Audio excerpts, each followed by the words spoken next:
En aquel tiempo dijo Jesús a sus discípulos: es imposible que no haya escándalos, pero hay de quien los provoca. Al que escandaliza a uno de estos pequeños, más le valdría que le ataran al cuello una piedra de molino y lo arrojasen al mar. Tened cuidado. Si tu hermano te ofende, repréndelo, y si se arrepiente, perdónalo. Si te ofende 7 veces en un día y 7 veces vuelve a decirte me arrepiento, lo perdonarás. Los apóstoles le dijeron al Señor: aumentanos la fe. El Señor dijo: si tuvierais fe como un granito de mostaza, diríais a esa morera: arráncate de raíz y plántate en el mar, y os obedecería. Palabra del Señor. Gloria a ti, Señor Jesús. 3 temas importantes en este Evangelio. Primero, el del escándalo. En nuestra época, cuando oímos hablar de escándalos y además, como dice el Evangelio, relacionados con los niños, con los menores, con los pequeños, dice Jesús, pensamos enseguida en la pederastia, en el abuso a esos menores, abuso sexual. Seguramente este pecado, este delito ha estado siempre presente en la humanidad, por desgracia. Pero no creo que se refiriera concretamente a eso Jesús, aunque naturalmente también debía de referirse a eso. Porque hay otro escándalo, y no es solo el del abuso sexual, el escándalo de la mala enseñanza. ¿Qué daño se hace a los pequeños, y no solamente a los niños, a los que no tienen suficiente formación? ¿Qué escándalo y qué daño se les hace cuando, ocupando la cátedra de un representante de la Iglesia, se les transmiten enseñanzas que no son las del Evangelio, que no son las de la Iglesia? Esas personas no pueden defenderse. A lo mejor son adultos, pero no tienen formación, y lo que dice el señor cura, pues está bien dicho, para eso es el señor cura, para eso ha estudiado. ¿Qué daño se hace? ¿Qué daño se ha hecho? ¿Cuántos buenos católicos se han alejado del propio Cristo porque les han enseñado cosas totalmente equivocadas, por ejemplo, sobre la Biblia? Porque les han enseñado a interpretar la Biblia no como algo que ocurrió, sino como algo inventado. ¿Cuánto daño se hace y se ha hecho? Por eso no es de extrañar que haya tantos católicos, incluso practicantes, que están totalmente de acuerdo con que la Iglesia se adapte a los tiempos y modifique todo lo que tenga que cambiar, todo lo que le exija que cambie el mundo, tanto en moral sexual, como en incluso doctrina sobre la divinidad de Cristo.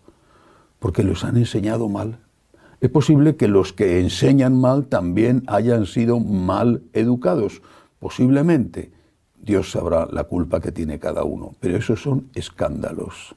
Y el daño que se ha hecho y que se hace es inmenso. Muchas veces nos planteamos y nos preguntamos por qué tanta gente se aleja de la Iglesia. ¿Por qué? Quizá una respuesta, no creo que sea la única, pero una respuesta es porque esa Iglesia de la que se alejan no es la Iglesia verdadera.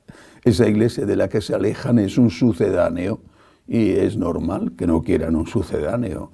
Para escuchar lo que dice el mundo no necesitan ir a la Iglesia. Para que les den la razón a sus instintos no necesitan ir a la Iglesia. Allí van a oír lo mismo que ya están oyendo en la televisión. Les basta y les sobra con lo que oyen, ven en la televisión. Cuidado con los escándalos. Es algo tan dañino. Y repito, no solo los escándalos sexuales. Segundo tema, el perdón. 70 veces 7, siempre, siempre. ¿Por qué? El Señor nos da un motivo. ¿Por qué necesitamos ser perdonados? Y nos lo recuerda en el Padre Nuestro.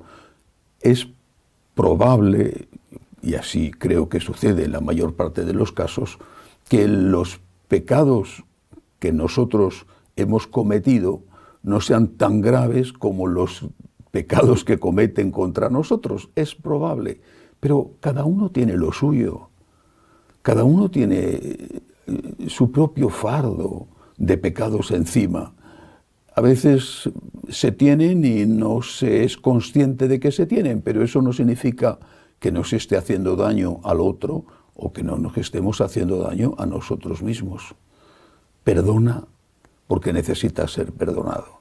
Y cuando sabes que necesitas ser perdonado, aunque no sean cosas graves, pero sí que necesitas la misericordia de Dios, entonces te mueves muchísimo más fácilmente hacia el perdón.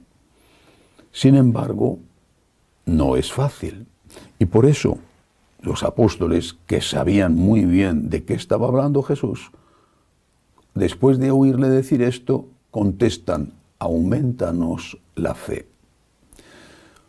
¿Por qué dicen aumentanos la fe? No es el único caso en que aparece esta frase. En una ocasión le habían pedido al Señor un milagro y Él le había contestado: ¿tú crees que puedo? Sí, Señor, pero auméntame la fe. ¿Por qué aumentar la fe para el perdón? ¿Por qué?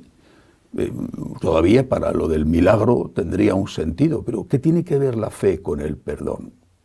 La fe es la raíz de todo, el origen de todo. Y por eso los apóstoles están diciendo: aumentanos la fe, porque saben que aumentando la fe, aumentarán la esperanza. Es decir, la certeza de que hay un juicio, que puede ser de condena o de absolución, pero hay un juicio porque hay vida eterna. Y eso es importante a la hora de decidir cómo nos vamos a comportar aquí, es decir, la caridad. Aumentando la fe, aumenta la esperanza y aumenta el amor. ¿Podían haber dicho: aumentanos el amor, aumentanos la caridad? Podían haberlo dicho. ¿Por qué aumentanos la fe? Porque cuando hay fe hay esperanza, y cuando hay fe y esperanza hay caridad, y por lo tanto hay fuerzas para poder incluso perdonar a los peores enemigos. Digamos también nosotros lo mismo: Señor, aumenta mi fe para aceptar todo lo que tú me enseñas. Aumenta mi fe para perdonar a mi enemigo. Aumenta mi fe, Señor, para aceptar también aquellas cosas que no entiendo. Que así sea.